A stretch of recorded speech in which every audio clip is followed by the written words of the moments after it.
নমস্কার বন্ধুরা, Sunanda village cooking চ্যানেলে আবারও তোমাদের স্বাগত জানাই। আজকে আমি বানাবো এই যে পটল দেখতে পাচ্ছ, দই পটল চ্যাংড়া। তো এটা একটু অন্যরকম করে আমি বানাবো। তো এখানে পটল নিয়ে নিয়েছি, এখানে আমি টক দই নিয়ে নিয়েছি, আর ট্যাংরা মাছটা কিন্তু আমি রান্নাঘরে কেটে দিয়ে রেখে দিয়েছি। আর এখানে আছে পোস্ত, চারমগজ, সাদা তিল। তো এই মশলাপাতি কিন্তু আমি বেটে দেবো রান্নাতে। তার সঙ্গে থাকবে উচ্ছে আলু ভাজা। তো এই দুটো রেসিপি কিন্তু অবশ্যই তোমরা দেখতে থাকো। আর যারা ফেসবুক থেকে দেখছো অবশ্যই কিন্তু ফলো করে নিও, আর যারা ইউটিউব থেকে দেখছো অবশ্যই কিন্তু সাবস্ক্রাইব করে নিও। এরকম নিত্য নতুন ভিডিও কিন্তু প্রতিদিন এই চ্যানেলে তোমরা দেখতে পাবে। আর বেশি দেরি করবো না, চলো রান্নাঘরে যাওয়া যায়। তো প্রথমে কিন্তু কড়াইতে তেল দিয়ে নিয়েছি, আর মাছে কিন্তু সুন্দর করে লবণ হলুদ মাখিয়ে নিয়েছি। তো তেল ভালো করে গরম হয়ে গেছে, এখন মাছগুলো কিন্তু দিয়ে সুন্দর করে ভেজে নেব লাল লাল করে। তো এদিকে মাছগুলো দেখতেই পাচ্ছ আমার লাল লাল করে ভাজা হয়ে গেছে, এখন আমি এটা তুলে নিচ্ছি। পটলগুলোও কিন্তু ভালো করে খোসা ছাড়িয়ে ধুয়ে হালকা করে লবণ হলুদ মাখিয়ে নিয়েছি, এগুলোও কিন্তু একটু লাল লাল করেই ভেজে নেব। তো পটলগুলো আমি একটু লাল লাল করেই ভেজে নিলাম, এখন তুলে নিচ্ছি।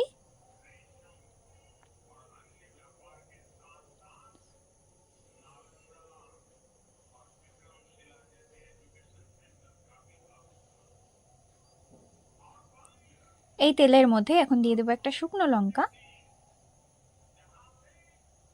উচ্ছে আলু ভাজার জন্য উচ্ছেগুলো দেখো আমি কেটে নিয়েছি, এইভাবে কেটে নিয়েছি।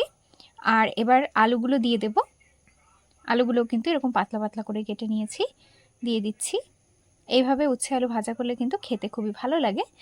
এর সঙ্গে দিয়ে দেবো চেরা কাঁচা লঙ্কা,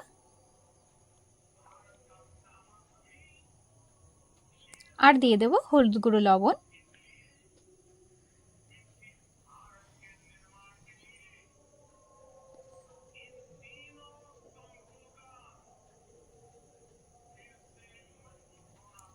এবার লাল লাল করে আলু আর উচ্ছে কিন্তু সুন্দর করে ভেজে নেব।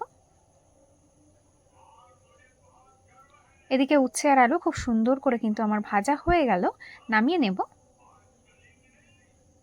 কড়াইতে আবারও তেল গরম হতে বসিয়ে দিয়েছি, এখন আমি দিয়ে দেবো তেজপাতা, শুকনো লঙ্কা, গোটা গরম মশলা।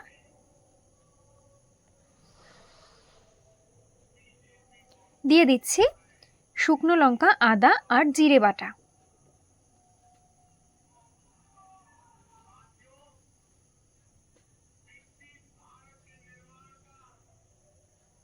আর দেব হলুদ গুঁড়ো এবং লবণ।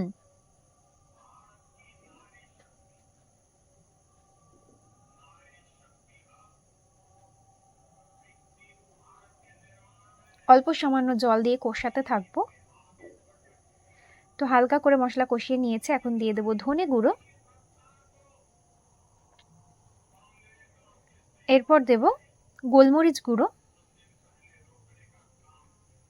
আর দিয়ে দিচ্ছি গরম মশলা গুঁড়ো।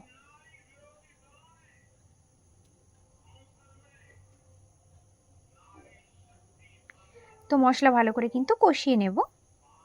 সাথে দিয়ে দেব পোস্ত, সাদা তিল, চারমগজ বাটা।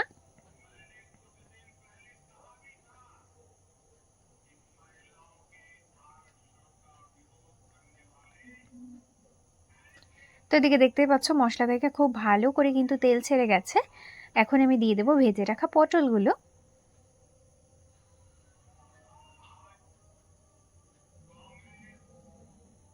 পটল দিয়েও ভালো করে একটু কষিয়ে নেব। এখন দিয়ে দিচ্ছি ফেটিয়ে রাখা টক দই।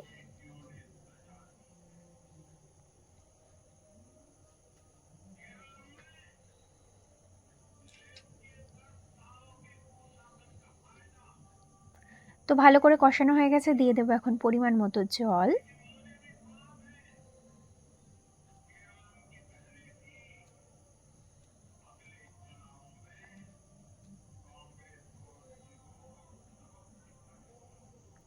তো এদিকে ঝোল ভালো করে ফুটে উঠেছে, পটল সেদ্ধ হয়ে গেছে, দিয়ে দিলাম ভেজে রাখা মাছগুলো।